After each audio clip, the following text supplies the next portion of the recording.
Given the threats we face, a lack of preparedness could have catastrophic consequences.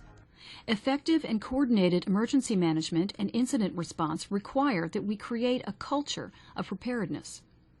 National preparedness can only succeed through coordination at all levels of government and by forming strong partnerships with the private sector and non-governmental organizations. Preparation is a continuous cycle of planning, organizing, training, equipping, exercising, evaluating, and taking corrective action. Nims provides the mechanisms and tools to help enhance preparedness. Within Nims, preparedness focuses on planning, procedures and protocols, training and exercises, personnel qualification and certification, and equipment certification. The concepts and principles that form the basis for preparedness are the integration of the concepts and principles of all the components of Nims. This lesson introduces you to the Nims preparedness component. Effective emergency response depends on communication, the ability to maintain a common operating picture through the constant flow of information. During and after Hurricane Katrina, communication systems failed, severely hampering information flow and response operations. In New Orleans, most of the city was flooded. The combined effects of wind, rain, storm surge, breached levees, and flooding knocked out virtually the entire infrastructure: electrical power, roads, water supply and sewage, and communication systems. Thomas Stone talks about the impact. We lost our communication system, and when you're not able to communicate, you can't coordinate your response. You never ever think that you will lose your entire infrastructure. Communications problems are not limited to systems being destroyed or not functioning. Similar problems arise when agencies cannot exchange needed information because of incompatible systems. Nims identifies several important features of public safety communications and information systems. Communication systems need to be interoperable, able to communicate within and across agencies and jurisdictions. Reliable, able to function in the context of any kind of emergency. Portable, built on standardized radio technologies, protocols, and frequencies. Scalable, suitable for use on a small or large scale as the needs of the incident dictate. Resilient, able to perform despite damaged or lost infrastructure. Redundant, able to use alternate communications methods when primary systems go out. Regardless of the communications hardware being used, standardized procedures, protocols, and formats are necessary to gather, collate, synthesize, and disseminate incident information. And in a crisis, life and death decisions depend on the information we receive. This lesson introduces you to the Nims communications and information management component. During an incident, getting the right resources to the right place at the right time can be a matter of life and death.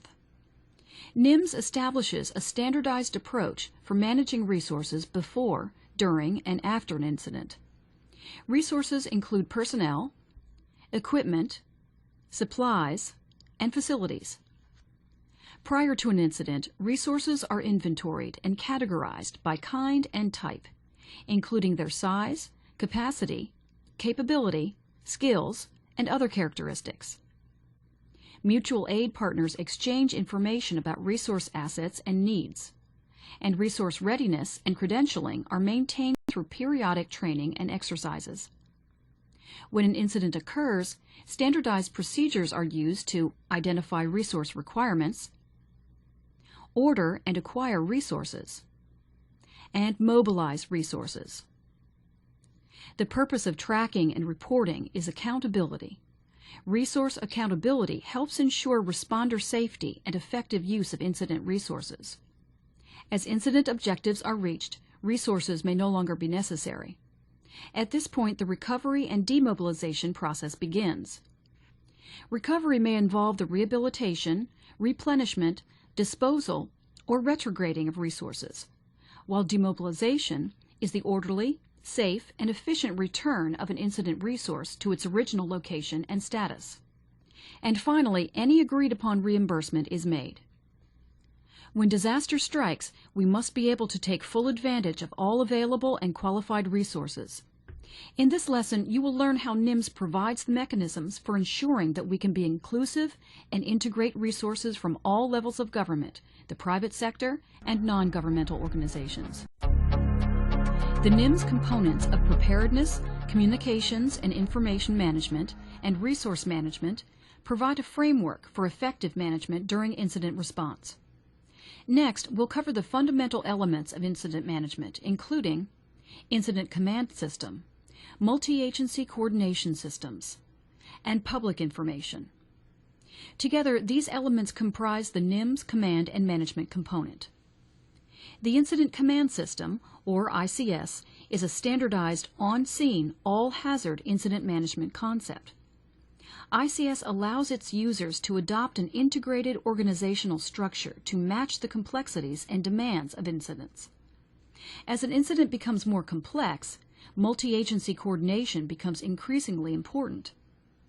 Multi-agency coordination is a process that allows all levels of government and all disciplines to work together more efficiently and effectively.